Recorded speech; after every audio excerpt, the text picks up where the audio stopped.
Olá pessoal, bem-vindos ao Tudo Pro Alto. Aqui quem fala novamente é o Gabriel Rubens e hoje vamos para a Holanda, mas não falar de Amsterdã ou Roterdã, que são as cidades mais comuns. Nós vamos para Haia, aqui juntamente com a Nilce Papini. Tudo bem, Nilce? Tudo bem, Gabriel.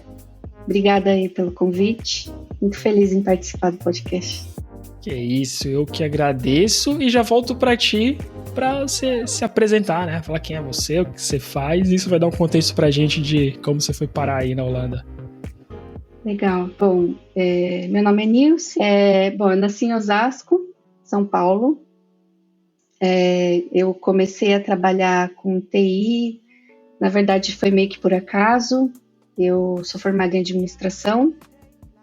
Formada em administração também porque acabei não conseguindo ir para a área que eu queria, que era enfermagem. Então foi meio que uma bagunça que acabou dando certo no final.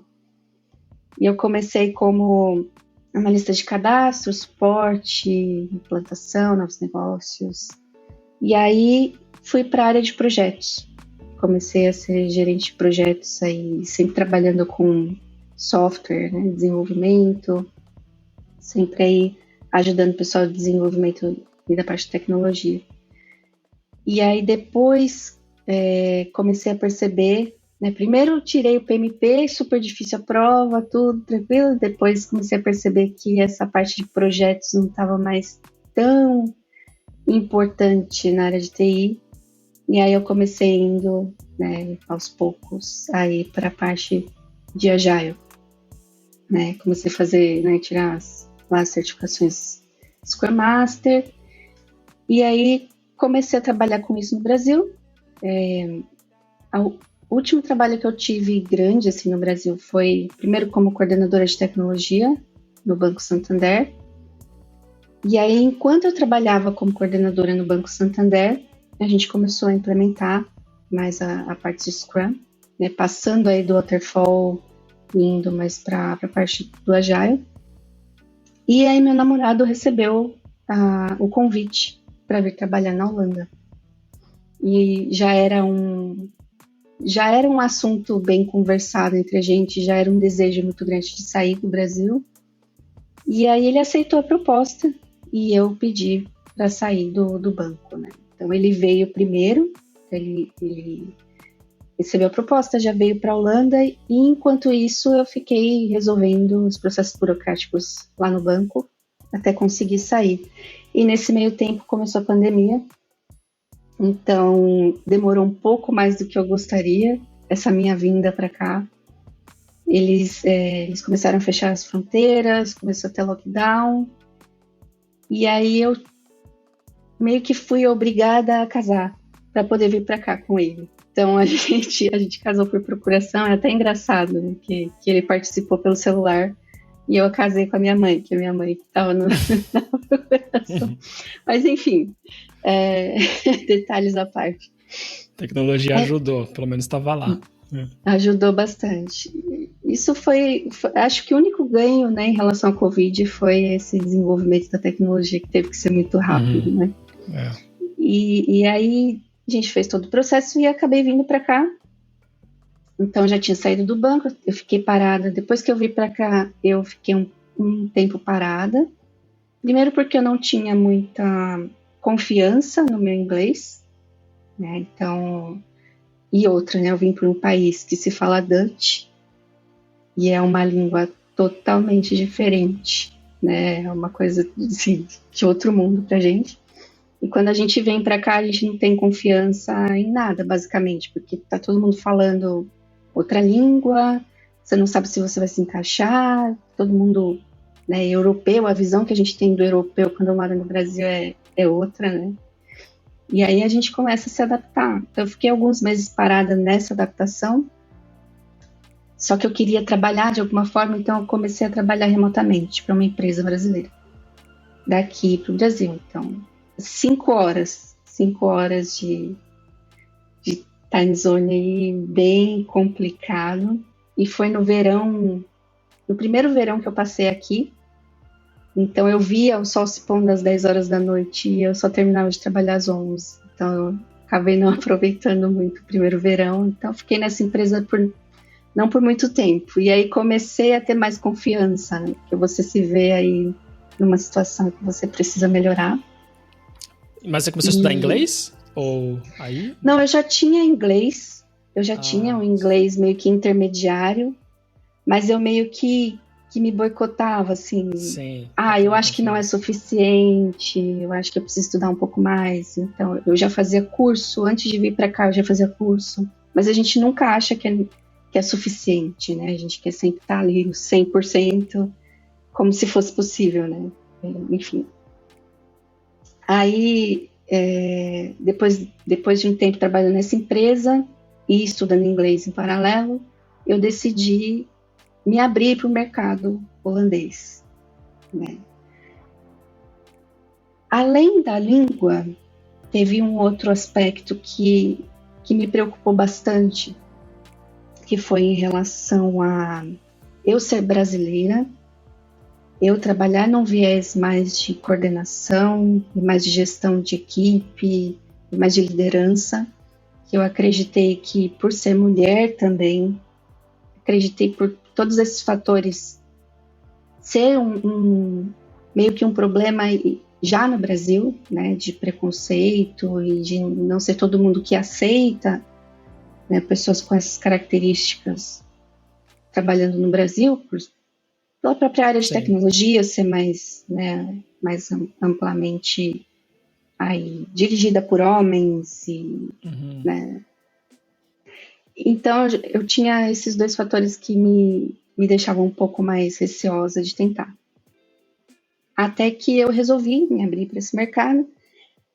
E o primeiro dia que eu me abri, que eu atualizei o meu LinkedIn, eu já comecei a receber contato. Primeiro dia. Você nem aplicou, eles já começaram a te... Eu nem apliquei. Prospectar. Aqui é uma coisa muito interessante. Você está procurando qualquer tipo de trabalho aqui, que seja na área de tecnologia, atualiza o seu LinkedIn.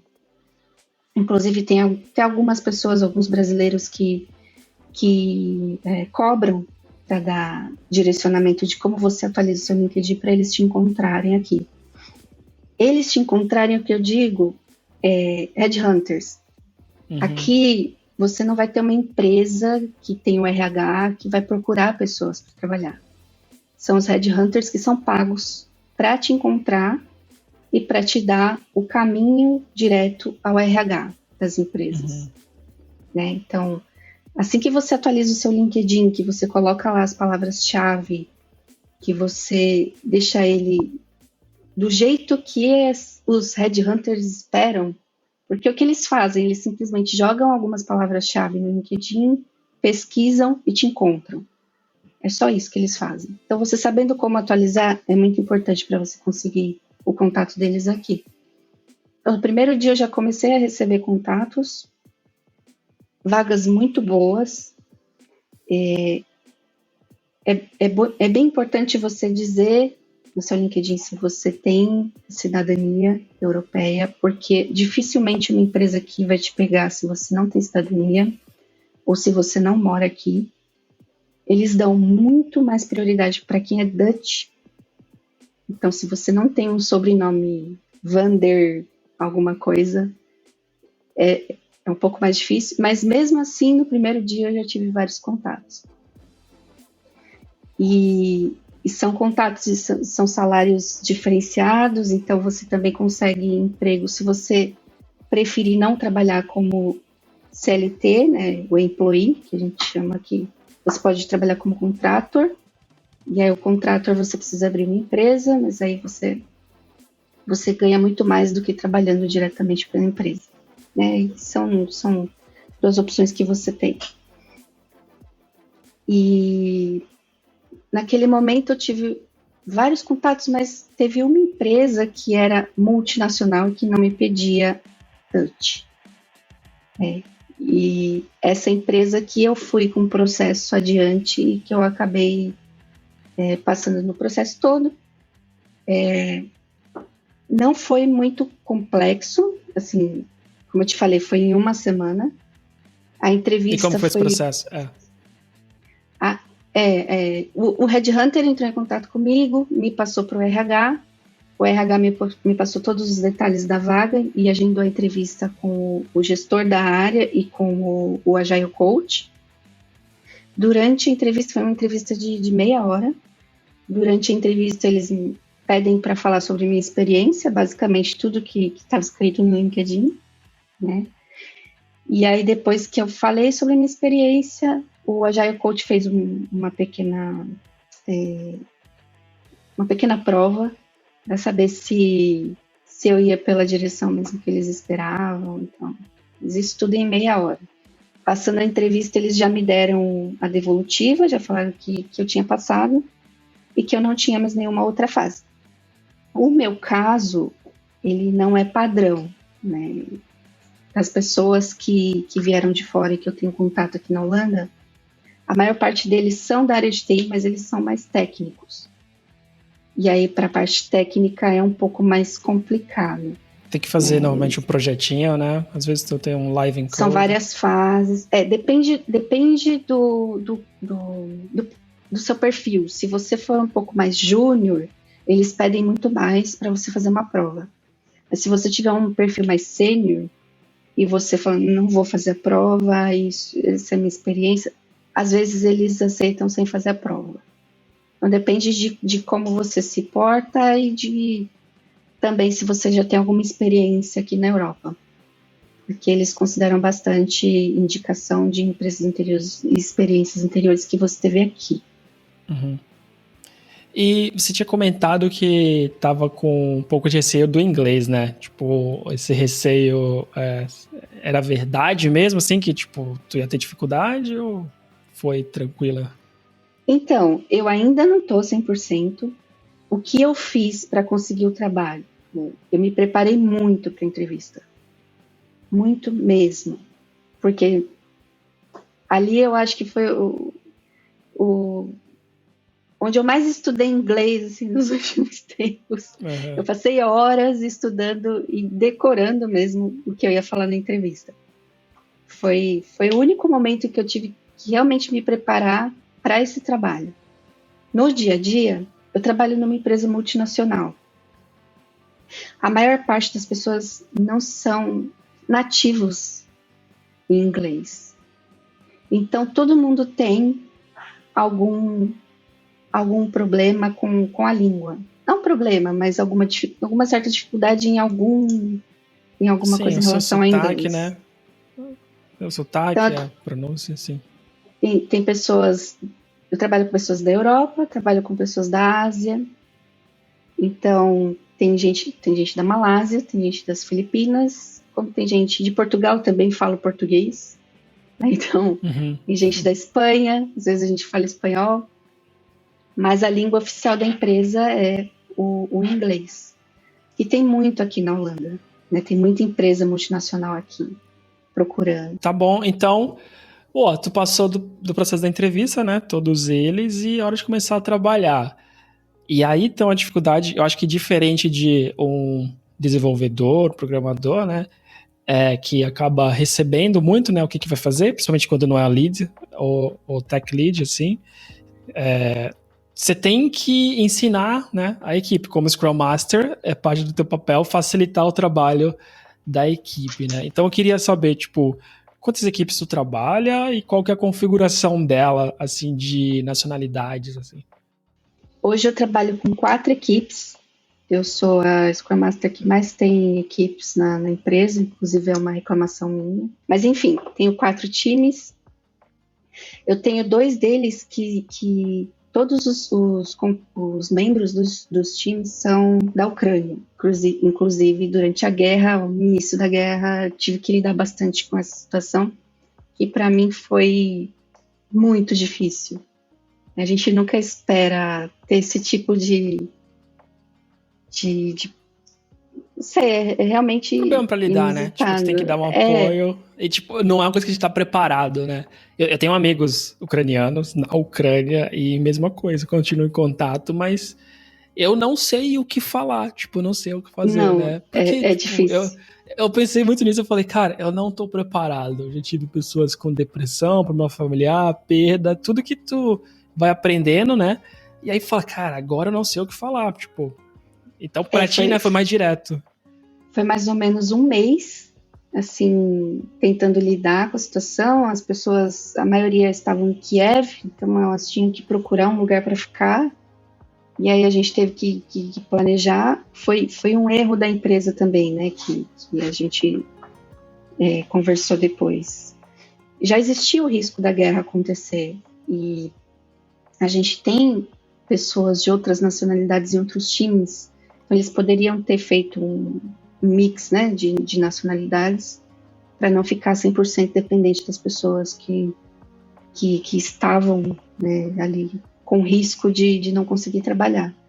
Então a gente ficou um bom tempo, um bom período esperando essas pessoas se estabelecerem, porque não teve um planejamento muito eficaz com a parte de gestão. Mas, então, 2 times são ucranianos, e os outros 2, eu tenho pessoas de Portugal, da Espanha, pessoas da Lituânia, tem pessoas da Inglaterra, tem também da Holanda, bem misturado, assim, mais concentrado na Europa. E aí tem outros Scrum Masters com outros times que ficam na Malásia, mas aí como o time zone é muito, muito diferente, eles já têm Scrum Master lá para eles, exclusivo para eles lá nessa parte do globo, né? E como foi, principalmente no começo, e depois como tá sendo agora, lidar com esse time com várias culturas diferentes, né? Tu já tinha que lidar com pessoas no Brasil, né? Já vem trabalhando com coordenação, mas agora o teu inglês está à prova, mas não só inglês, a forma que as pessoas falam, o que elas estão acostumadas, né? A cultura de cada um agora é muito diferente. Então, como que foi para ti isso? Para mim, a maior diferença que eu percebi foi em relação à transparência. Aqui na Europa, eles são muito mais diretos. Então, se eles não gostam do seu trabalho, eles vão falar. Eles não vão falar pro seu chefe ou pelas suas costas, com o coleguinha, como é no Brasil normalmente, né? Então, eles são muito diretos. Eles não têm papa na língua. Então, quando eu comecei, eu sou uma pessoa muito de anotar bastante. Então, eu estou conhecendo os times, eu estou entendendo como funciona o processo da empresa, então eu sempre anotei bastante. Eu tenho vários cadernos já usados aqui, né? Eu acho que também faz parte do Scrum Master, né? No início você tem que entender, então você faz muitas anotações até do que precisa melhorar e etc.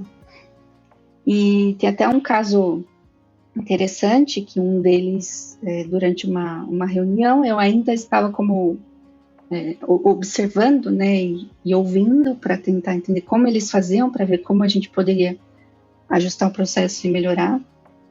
E aí ele parou a reunião e me chamou e falou: o que você está fazendo? Por que você anota tanto? Você anota tanto que me dá até agonia de ficar olhando para você. E aí eu falei para ele: eu estou anotando os pontos que eu acredito que sejam importantes para apresentar para vocês um plano para melhoria em relação a Scrum e como a gente pode, né, direcionar o time. E aí ele falou: não, porque eu não consigo te entender, porque você não fala, você só ouve e você só anota. Eu falei: será que é melhor para você se eu fechar minha câmera, talvez? Não sei. Porque se eu te incomodo. Porque você tá me vendo anotar, certo? Enfim, sei que depois Mas, tipo, isso foi na frente de todo mundo, assim? Foi, na frente de todo mundo. Oh, alright. Na frente de todo mundo. E, inclusive, eu fiquei fim de semana todo pensando: gente, o que eu faço, né? Por que eu tô fazendo de errado? Então, às vezes, pensando... Fazendo nada. A gente traz pra gente, né? A gente acaba trazendo pra gente. Será que eu tô muito devagar? E aí depois eu conversei com ele. Perguntei: o que aconteceu? Por que você foi tão grosso, tão direto em relação a isso? Por que isso te incomoda tanto? E aí ele falou: que o Scrum Master anterior, ele costumava fazer de um jeito, sabe? Que o Scrum Master anterior foi o único Scrum Master que ele conheceu, foi a pessoa que iniciou o time com ele, então tá com ele desde o início, não precisou entender como é que funcionavam as coisas. Então aí eu expliquei para ele, ele entendeu melhor. Ele, agora eu entendi, tal, mas... E aí eu falei para ele, se você tem algum feedback para dar para uma pessoa, né, a gente já aproveita para ser coach, né, nessas horas. Se você tem algum feedback para dar para uma pessoa, se for positivo, você fala na frente de todo mundo. E se for negativo, você chama a pessoa em particular e fala. Para você não deixar a pessoa, né, de calça curta e não saber como responder na frente de todo mundo. Mas esse foi um dos casos que eu tive. Assim. Já tive alguns outros não muito bacanas, né? Porque a gente... Mas esse aceitou tranquilo? Tipo, quando tu falou assim pra ele, foi tranquilo ouvir isso? Na primeira vez, não. Mas aí eu tive que usar alguns, né, alguns métodos assim, de aproximação. Eu comecei a falar para ele que ele era importante, que eu precisava da ajuda dele. Então, para tudo que eu ia resolver, eu chamava ele para me ajudar. Uhum. E aí, no final das contas, hoje, ele é a pessoa que eu mais converso de toda a empresa. Uhum. Ele é a pessoa que eu mais converso, que a gente fala até que vai fazer no fim de semana, ele me mostra o filho dele na câmera. Uhum. Então, aí eu acabei trazendo ele mais pro meu lado e a gente se tornou colegas bem mais próximos do que o resto do time, que nunca falou nada, que nunca teve a necessidade de chegar tão próximo e de dar um coach tão próximo. Né? E, inclusive, ele foi promovido a gerente. E aí eu também estou ajudando ele, dando alguns toques aí em relação à gestão. Então acabou que no final das contas foi bom o que ele me falou, meio que para eu acordar, para eu lembrar que eu não estou no Brasil, e que de vez em quando eu preciso dar satisfação, né, do meu trabalho para as pessoas, porque às vezes eles não entendem, não é tão óbvio para eles. Mas no começo foi bem difícil. E aí eu acabei conseguindo me adaptar e trazendo a pessoa mais complexa aí pro meu lado. Faltou um processo de onboard aí, né? Tipo, do time, tipo, pra te dar o contexto, verdade, quem que somos nós, né? Na verdade a gente tem processo de onboarding para Scrum, né? Para todos os membros do time, a gente faz o processo de onboarding, mas eles são muito imediatistas. Entendeu? Então, eles pelo fato de serem muito transparentes, eles acabam jogando qualquer coisa para o ar e esperando que seja... E também pelo próprio histórico da empresa. Né? Todos eles falam que há 2 anos atrás a gestão era completamente diferente e era maravilhoso trabalhar na empresa. E aí toda a gestão mudou e as pessoas que vêm há mais tempo de trás, tem muita reclamação, né? Então qualquer coisa vira motivo de reclamação. E aí a gente já pega 4 times onde tem essas pessoas mais antigas que já tem meio que esse padrão de comportamento de reclamação, e qualquer vírgula se torna uma tempestade. E aí a gente tem que de alguma forma tentar ajeitar e fazer eles entenderem que mudanças acontecem, que eles precisam ter mais paciência com as mudanças, mais paciência com as pessoas que estão tentando melhorar os processos. Então é essa paciência que eles não têm muito, por já vir um tempo já tentando resolver tudo e nada se resolve, sabe? Então aí me viram ali como... você tá aqui para tentar resolver e você não faz nada, só anota. Entendeu? Então foi mais... Tendo um contexto aí do problema, a gente entende melhor de onde vem, né, essa... Qual que é a raiz dessa insatisfação, o comportamento deles. E tirando esse caso, então, como que é lidar com esse time multicultural? Assim, o que tu sentiu de mais diferença, além de eles serem muito mais diretos com a insatisfação deles? esse caso de ser mais imediatista, então eles não têm muita Imediatista. paciência, eles são muito imediatistas, eles acreditam que você já sabe, então eles não estão ali para tirar nenhuma dúvida se você não for claro o suficiente perguntar. Então aqui não existe nada óbvio, é tudo, você precisa de ajuda, então você tem que me perguntar, eu não vou parar o meu trabalho aqui para te ajudar se você não me pedir. Então não tem uma proximidade. É cada um por si. Entendeu? Isso comigo, que sou Scrum Master. Uhum. Mas entre eles, no time, eles são muito receptivos. Ah, tá. Então, com os desenvolvedores, entre eles são realmente muito unidos, um ajuda o outro. Chega uma pessoa nova, eles pegam no colo, ajuda, mostra tudo. Mas em relação a Scrum Master, ou indo um pouco mais para gestão, para alguém que eles enxergam como não fazendo parte do time, ou que eles enxergam como sendo meio que meio espião. Como se a gente fosse meio como um espião que está levando os problemas para a gestão.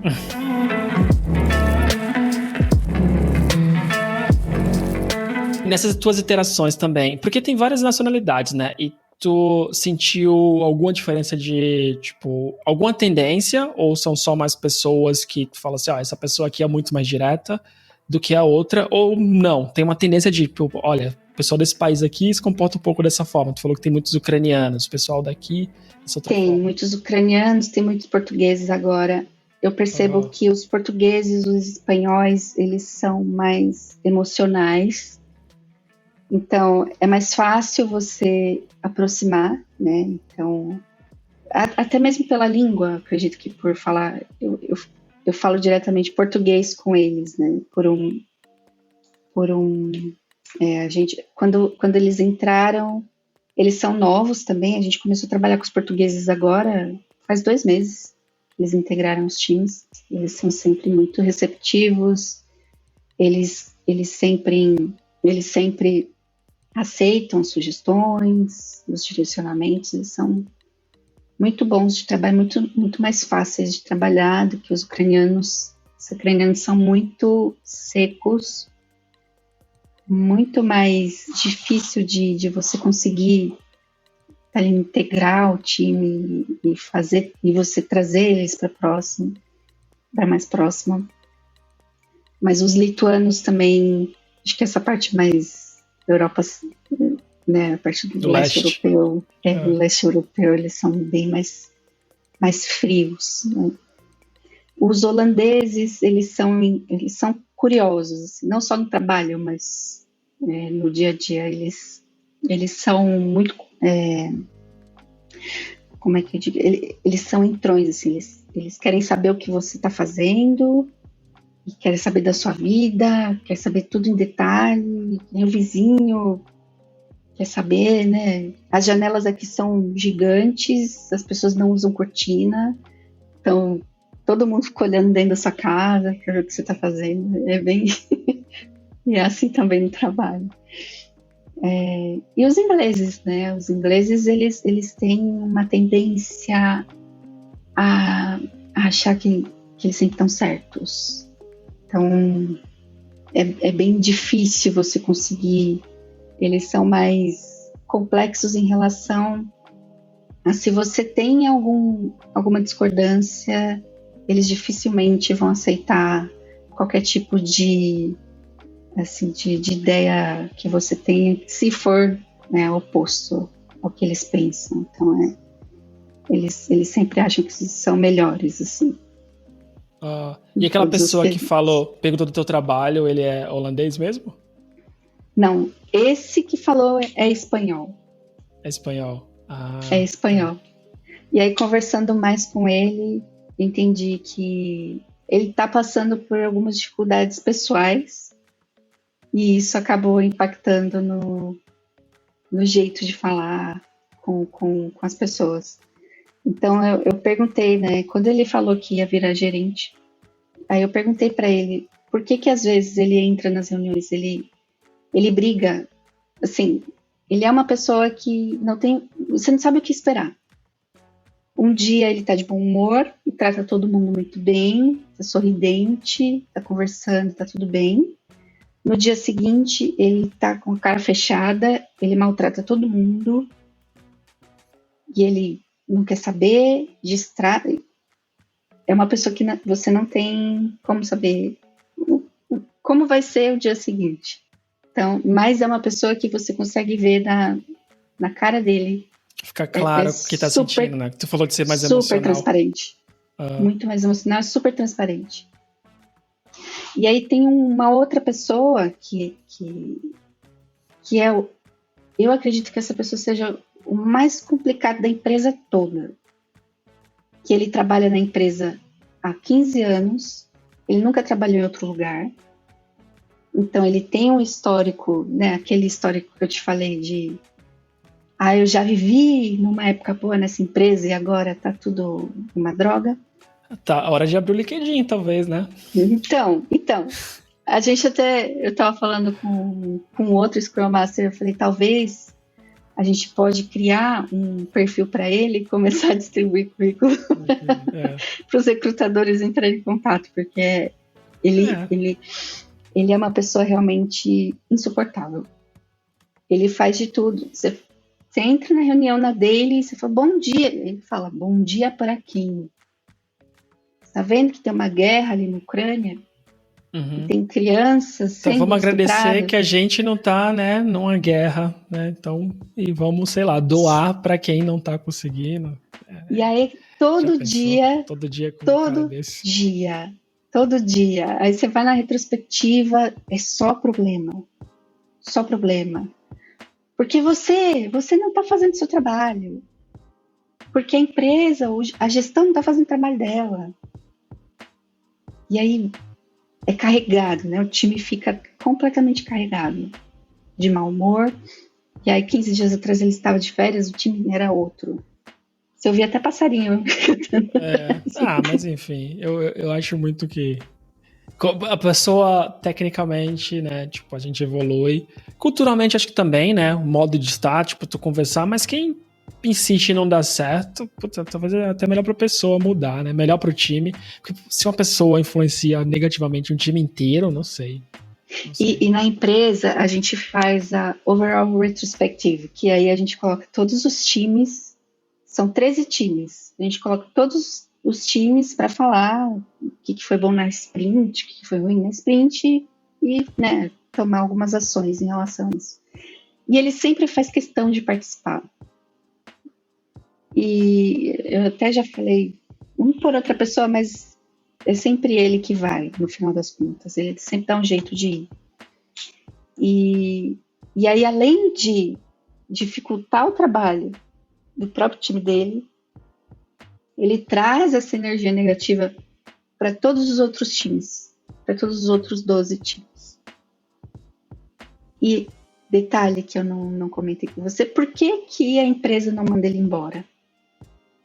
Porque aqui na Holanda, depois que você passa o período de experiência, que o seu primeiro ano de contrato, ele é temporário. E aí o segundo ano, ou você renova mais um ano temporário, ou você pega um contrato permanente. Se você pegar o contrato permanente com a empresa, ela não pode te mandar embora. De nenhuma forma.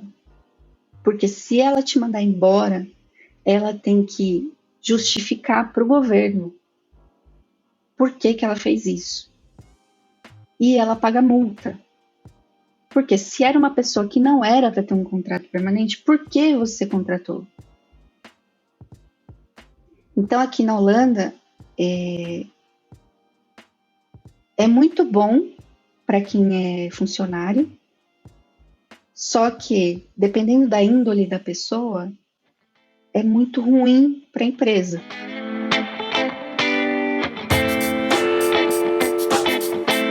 Me fala um pouco como está sendo morar aí.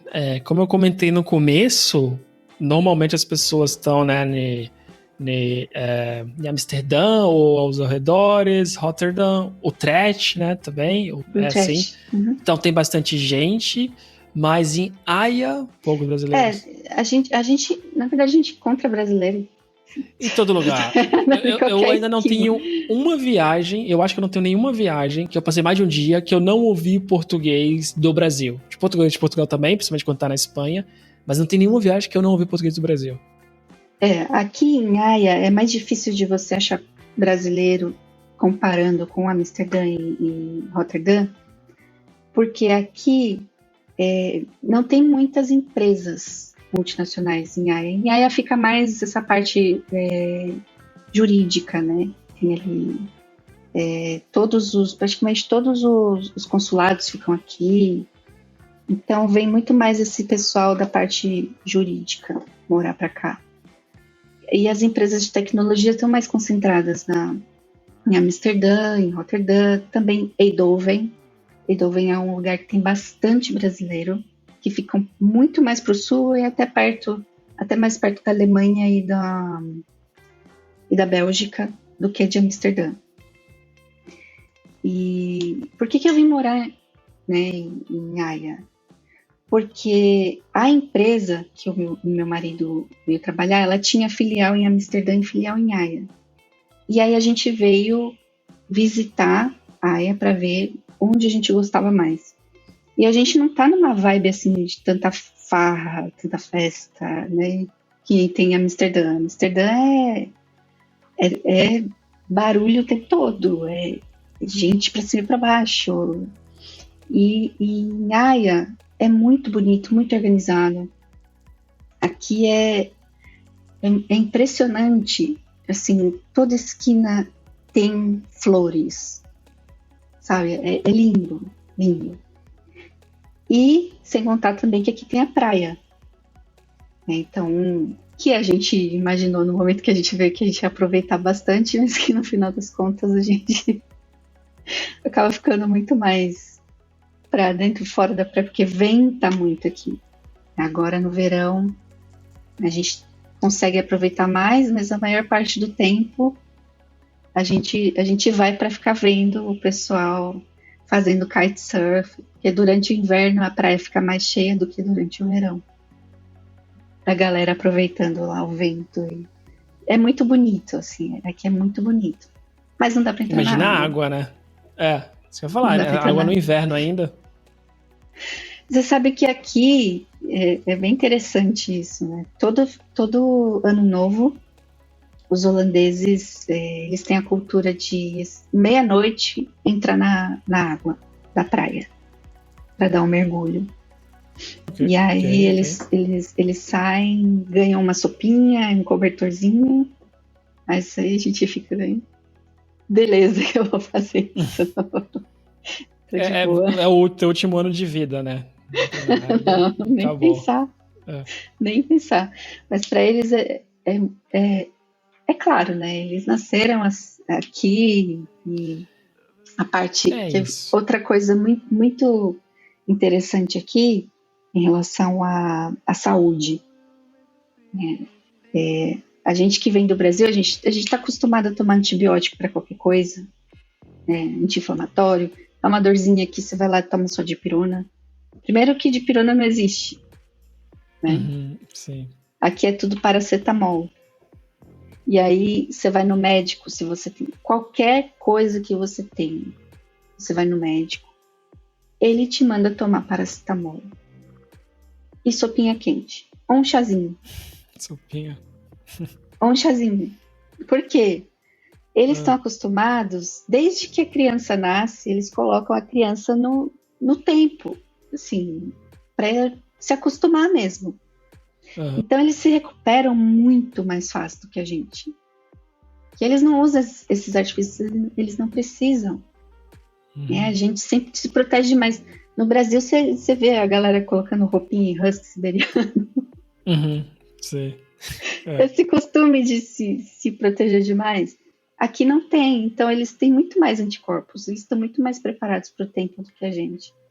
Então eles entram nessa água, eles estão tranquilos. Eles entram, pegam vento, uma ventania terrível, terrível. Tá É, tranquilo. sim. Eu já tive também aí um pouco mais nessa parte. Faz tempo, foi também uma viagem muito rápida e uma das coisas que eu vi era isso. O vento era constante. Eu não sei se isso era lá para março, abril, assim. Eu não sei se foi o dia que eu peguei, mas isso foi uma coisa que ficou muito claro, assim. Tipo, eu vinha da Bélgica pra lá e aí chegando ali, assim, era muito. Ventava muito mais. O dia inteiro, o tempo inteiro, foi de manhã à noite, ventando e tava tudo bem pra todo mundo, o pessoal, tipo, de camiseta. Eu tava de um casaco, não é casaco, mas com a lã e aí a jaqueta por cima, né? E tinha uns velhinhos andando de bermuda, camiseta, porque tava aquele sol falso, né? Que é aquele que tu tá dentro de casa, tu olha pela janela e fala, tá ok. Aí você sai e tá lá, sei lá, 8 graus. É. Estavam bem mais Aqui nunca tranquilos tá que eu. ok. A gente sempre olha se as árvores estão mexendo antes de sair, porque a maior parte do tempo é vento. É vento o tempo todo. Então não adianta arrumar cabelo, não adianta. Você vai ficar desarrumado. E para eles está tudo bem.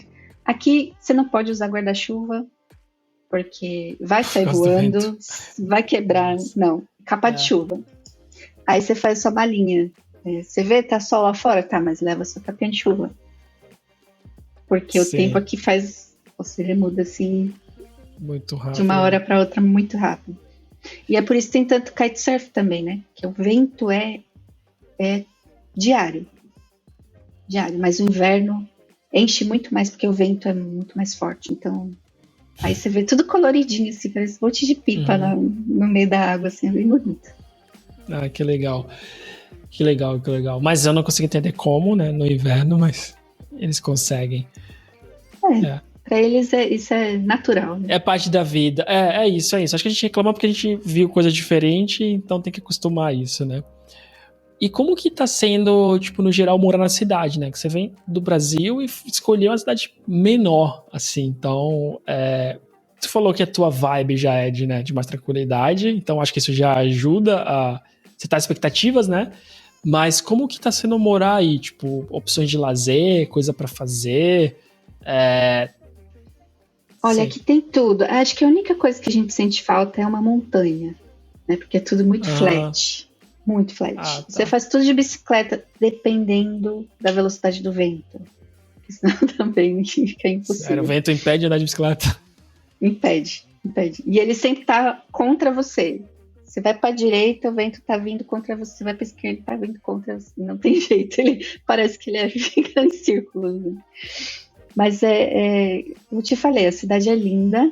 Eu moro aqui perto da praia. Então tem a praia, tem lagos, tem patos espalhados por toda a cidade. Tem cisne aqui do ladinho, um casalzinho de cisne. Então cada lago tem um casal de cisne. E eu não sei como é que eles aparecem ali, mas é impressionante, é muito bonito. O único problema aqui são as pessoas que são mais velhas. Então eles são bem, além de serem muito curiosos, de querer saber muito da sua vida, eles querem que você já venha para cá falando o idioma deles, porque eles não aceitam falar inglês com você. Eles querem que você já venha adaptado. E, por exemplo, teve uma vez que eu estava fazendo almoço e fritei alho, né, para refogar o arroz. E aí o cheiro do alho subiu um pouco e foi parar um pouco no corredor. E aí o meu vizinho bateu aqui em casa perguntando por que eu estava usando alho para fazer minha comida, porque ele não gosta de alho. Ok, não ponha na sua, né? Aí eu falei, olha, você pode fazer a sua comida do jeito que você quiser. Eu não tô te convidando para comer na minha casa, então não sei qual que é o problema. Uhum. Daqui a pouco o cheiro some, não se preocupa. Tá, ele vai sumir. Uhum. No Caramba. dia eu fiquei assim, não é possível. E tem, meu marido ele tem um projeto de dados, né? E ele criou um servidor aqui dentro de casa e ele tá assinando um link de 10 gigas aqui Sim. para casa. que não é comum aqui. Aqui, o máximo é 1 giga para residencial, né? Mas como a gente tem empresa, a gente conseguiu... Só que a gente mora num condomínio e a gente foi até pedir permissão para eles, né? Porque a gente não sabe como funciona. A gente foi falar, olha, a gente vai contratar um link de 10 gigas aqui para casa. Não se preocupa, a gente vai pagar tudo, a instalação, a gente vai pagar mensalidade, tá tudo no nosso nome. Não vai impactar vocês em nada. Vocês não vão perder sua internet, nada. Aí vem um vizinho e falou, não, você não pode fazer. Falei, por que não? Não, porque eu não quero. Mas você tem que dar mais motivos do que isso, porque você querer ou não pra gente, tanto faz. Não é você que vai pagar. A mesma coisa que eu pensei do outro. Você não quer, não pegue pra você, né? Sei lá, tudo bem, continua com 1 giga. E aí ele quis dificultar de todo jeito, veio uma comitiva da empresa Eurofiber aqui para o prédio para conversar com os moradores, para explicar que não ia impactar em nada. Só assim eles liberaram. Meu Deus, tipo, que isso? Eles são muito, muito entrões, assim. Eles acham que eles podem decidir o que você vai fazer na sua vida. Mas tu acha que isso é com vocês ou, tipo, tu vê situações desse um com o outro, entre eles também? Eu acredito que seja com a gente. Primeiro porque a gente mora num edifício. Enfim, edifício, né? Tem 4 andares o prédio. Aqui só tem prédio pequeno, baixo aqui em Haia. A gente mora num lugar que não é... O padrão não é tão baixo, né? Então, para um holandês médio, conseguir morar aqui é difícil. Então, eles acham que, pelo fato de a gente ser imigrante, da gente estar aqui há menos de 2 anos, a gente não deveria conseguir ter o mesmo acesso que eles têm. Então, eles tratam a gente como se... você está morando aqui e você quer fazer parte dessa comunidade, mas você não fala holandês. Você frita alho aí. A gente não faz o cheiro. Colocar alho no arroz. Nossa. Como que você chega? Você chega do Brasil e vem aqui querer pôr um link de 10 GB? E tudo eles falam assim.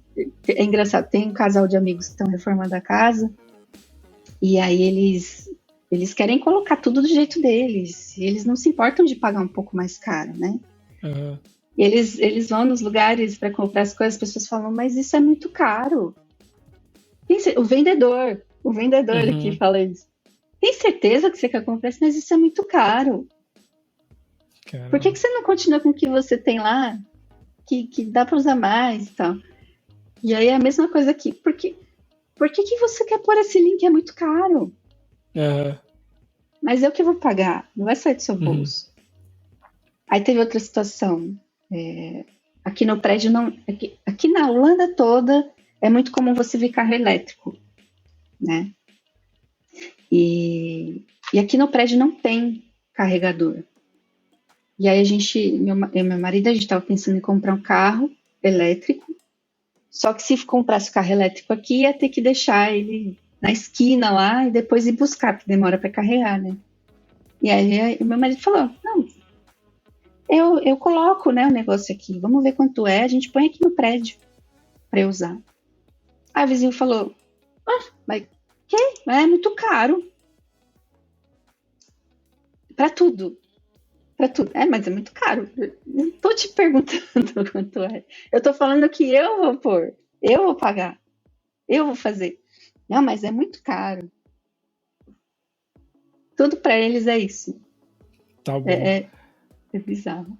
Mas, tipo, tirando teu prédio, assim, em geral, morar na cidade, tu sente a mesma vibe quando tu vai, tipo, num restaurante e aí tu vai tentar falar inglês, né? Porque tu não fala Dutch, tipo, tu vai no restaurante, vai no médico, esse tipo de serviço, assim, também, fora do teu prédio, também sente essa dificuldade? Eu sinto dificuldade na saúde, como te falei, eles dificilmente eles te dão exames, se não for estritamente necessário. Se eles não disserem que precisa, você não faz. Então, exame de sangue, que nem a gente faz no Brasil, esquece. Check-up, esquece. A não ser que você chore. Aqui é normal. Você chore. Não sei se no público que eu acabo vendo porque tem plano da empresa, mas, tipo, check-up normal, assim, o médico pergunta, e quanto que foi o último? E aí passa os exames, tudo. Aí, isso pra mim, assim, tipo, de saúde não mudou muito como era no Brasil. Talvez o que mudou que você comentou é dos remédios, né? E do que você vai ao médico, que é a mesma coisa com a minha companheira, que às vezes eu falo pra ir no médico alguma coisa, ela fala, não vou no médico por causa disso. Tipo, acho que é dessa cultura, né, de sempre ir no médico, eu vejo que volta em mim, ela fica, mas vou no médico pra isso? Eu não vou no médico pra isso. A gente acaba nem indo. Até por exemplo, se você ficar doente, é que você não precisa de atestado no trabalho, né? Então, se você avisar que tá doente, que você não tá se sentindo bem, e você faltar por causa disso, eles não vão te pedir atestado. Então, eu acho que isso é bom, porque desafoga, né? Desafoga todo o processo aí da saúde e tal. Mas em relação, por exemplo, a atendimentos em restaurantes, para quem vem de São Paulo, eu acho que nenhum lugar do mundo tem um atendimento tão bom quanto lá. Então, eu falo isso com frequência.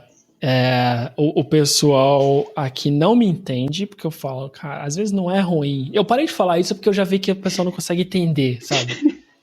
No geral, tipo, parece que eu tô reclamando. Não, eu falo assim, às vezes não é ruim, mas falta alguma coisa, sabe? Falta aquela simpatia do paulista, né? Aquela lembrar assim, o que tinha. Não bem de paulista, mas aquela coisa de você é meu cliente, eu vou te tratar bem. E ainda nessa parte, assim, quando tu viaja, eu tô muito do jeito dessas pessoas, dessa cultura, mas e quando tu vai pra uma cidade maior, por exemplo, tu sente a mesma coisa ou muda o atendimento, muda o jeito das pessoas? Eu sinto que é pior. Se você vai pra Amsterdã, por exemplo, você vai num restaurante, porque tem muita gente pra atender, eles atendem de qualquer jeito. O único lugar que eu percebi que eles são muito mais simpáticos são nos coffee shops, mas aí tem um motivo, né? São mais relaxados e tal. Sim. Mas o restante de restaurantes, esses lugares mais turísticos, é a mesma coisa. Assim, esse atendimento mais seco, mas pode ir, vai o próximo. Você vai no supermercado, é bizarro a velocidade que eles passam a mercadoria. É assim, isso eu gosto, sim. Então, mas isso eu até não tem tempo de empacotar. Sim. Mas, tipo, passando normalmente, sim, eu gosto da velocidade da fila. Isso houve diferença, assim. Mas na sua vez você tem que isso, tu não acabou de empacotar e já tá pra tu passar o cartão, né? Esse é o padrão. Ele já tá te olhando assim. Isso, então tu vai pro ladinho, já começa a passar outro aqui do outro lado. Aqui também é assim, mas apesar que essa parte rápido. Eu até gosto. Sim. São quase com a máquina ali. Mas assim, no geral, é muito bom viver aqui. É muito bom, porque você tem muita oportunidade. Em relação às pessoas, as pessoas mais jovens são mais receptivas, né? Eu acho que em qualquer lugar do mundo, os velhos são mais avessos, padrão, eles não aceitam muito essa coisa de imigrante, tá roubando o trabalho dos jovens e tal. Mas a Holanda, por muito tempo, ela obrigava assim, todo e qualquer tipo de trabalhador a falar Dutch. Né? Só que aí ela se viu obrigada a abrir mais espaço pro imigrante, porque ela sozinha não consegue toda a oferta, né, para toda a demanda que ela tem.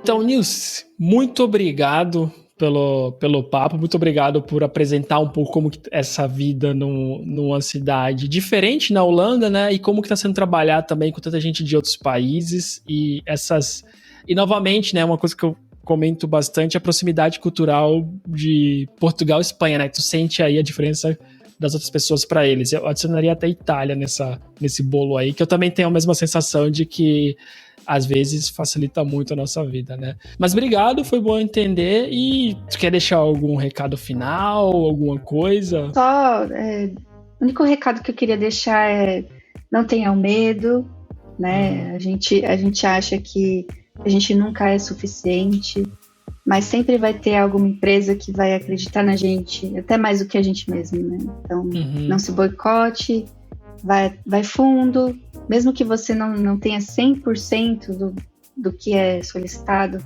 tenta, porque você vai conseguir. E assim, vem pra Europa, gente, porque é maravilhoso para trabalhar. Bom, é isso, para aí. Então, obrigado mesmo e até a próxima. Até, obrigada, Gabriel.